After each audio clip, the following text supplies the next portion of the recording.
Hello, I'm Rafi, and today we're diving into how specificity in AI models can drive both technical performance and market success. We'll explore how targeted AI solutions improve productivity within companies, why niche businesses thrive, and why big companies often steer clear of ultra-specific solutions. Stay tuned to uncover the secrets behind AI's transformative power. Welcome to the AI Lib. To start, let's talk about how to make AI models as performant as possible. The key lies in specificity. While large, general-purpose models like those from OpenAI and Google are impressive, they often face challenges with latency and efficiency when applied to specific tasks. Know that OpenAI's mission is AGI. AGI means building AI systems that's smarter than human. Those models has trillions of parameters, very big. But it's kind of at the same time, we know all these applications we talk about, whether you are on the receiving end of consuming them or its agents, it pushes to very low latency. So these two actually don't go hand in hand. And what we believe in is we're going to invest in much smaller models, make it on par quality with large models for solving specific problems. At the same time, the smaller models, we hyper-optimize for those smaller models because all these models are PyTorch models. We wrote PyTorch code. We know exactly how to optimize them to bring in the lowest latency to those products and applications. At the same time, we will also bring the lowest TCO because, hey, those models run on top of GPUs. We know GPUs are very expensive resource, and kind of we make it affordable to new application builders and product builders. So, smaller, highly optimized models can be tailored to specific use cases, reducing latency to mere milliseconds and increasing overall performance. By focusing on a narrower scope, these models can be hyper-optimized, leading to faster, more accurate results. Now let's see how this specificity benefits companies internally.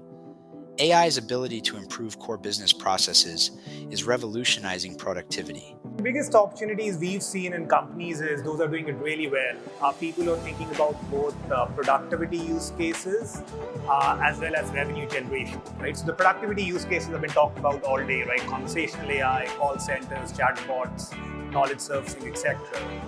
Where I think it gets really interesting is when you're looking at your core business processes and thinking about how do you improve them for a customer benefit. So just to give you one example, which I particularly like is, say you are in the distribution industry, and typically when a customer calls you and says something is broken, the rate at which you can predict what part they want is roughly 50%. Now, if you can move that number, the tech goes out with from 50% to 70%, it's a game changer. It includes customer satisfaction, it has a significant impact on cost, you can stock a lot more. And what's good about this is two other things. One is there is actually low risk of hallucination because all I'm caring about is improving my batting average. There's very low risk of hallucination. And the second thing is there is something really different about the data. A lot of the data which was sitting in customer service manuals, in old PDFs, in call logs, was not being used.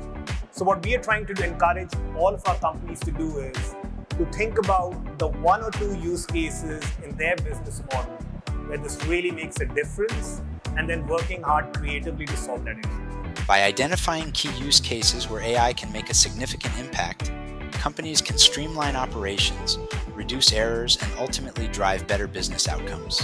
Specificity isn't just a boon for internal productivity, it's also the cornerstone of successful business models. Companies that focus on niche markets often find themselves thriving. Permitflow, a YC startup, specializes in expediting construction permits for large companies.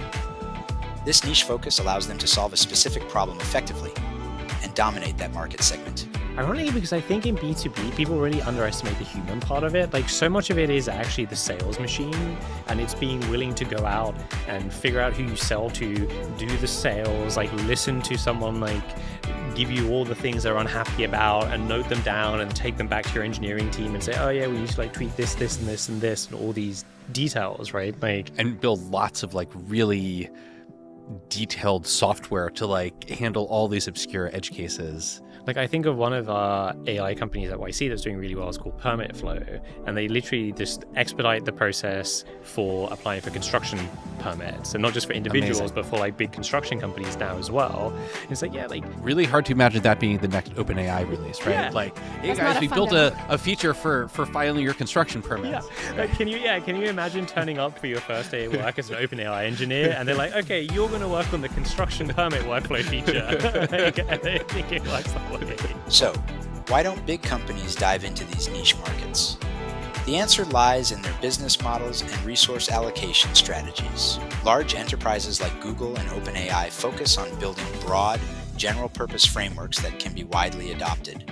Niche solutions require deep customization and ongoing maintenance, which can be resource-intensive and divert focus from their core offerings. Yeah. When I think of it for products I use, like Perplexity, not a YC company, but Perplexity is a product I use a lot because it's much better for sort of research.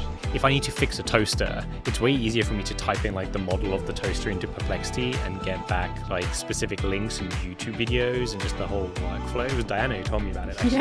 I was I've like, been using it a lot as a replacement for actually my regular search. yeah, that's why I was trying to use Perplexity for a while and I couldn't get it. And it was because I was trying to use it in the same way I would use like the OpenAI, the ChatGPT app. Oh, yeah. And I was like, oh, but like ChatGPT is just so much better because I just like type in fuzzy things and it figures it out and it comes back with smart things. And Perplexity just wasn't as good for that use case. But the specific, hey, I have this task that I want like source material back and links for, it works much, much, much better. It doesn't capture the imagination, right? Like OpenAI is not going to like release a model that they demo that, oh look, like if you search it like gives you the links back, or it like shows you the YouTube videos that it's referring to. The demo is not as cool. Actually, Gemini 1.5 has that feature, and nobody really talks about the demos from from Google I/O. They're kind of like, eh. So maybe one way to figure out how not to be roadkill is to like, if you can build the valuable but unsexy things that OpenAI aren't going to demo on stage because it doesn't like capture the sci-fi imagination, you might survive. Yeah, that's definitely a whole line of thinking. Like Google was never going to do Instacart or DoorDash's business, or Uber's. So all of that was fair game, and all of those turned out to be, Decacorn, or potentially, even Airbnb, like $100 billion company. And finally, one of the most powerful benefits of improving AI models is the ability to upsell users. As models become more sophisticated, they offer enhanced features and capabilities that users are willing to pay extra for. For instance, a company can start with a basic AI service, and, as the model evolves, introduce premium features that address specific pain points more effectively. This not only improves user satisfaction, but also allows the company to segment its monetization strategy, extracting more value from each user. Models are so much about how do I upsell, like how do I make more money per customer next year than I did this year. And it's just, hey, like every time the model gets better, you can just pass that along as like an upsell premium feature or an upgrade to the software, and your end user doesn't care, right? Like they just care about what the software can do for them. And so I think there's a world where the models keep getting better, you've got your choice of which one to use, and the additional functionality you just charge more to your customers for, and you make more money. I hope you found this video insightful. If you did, please hit that like button, subscribe to the channel, and share your thoughts in the comments below. I love hearing from you all. Thanks for watching, and I'll see you next time.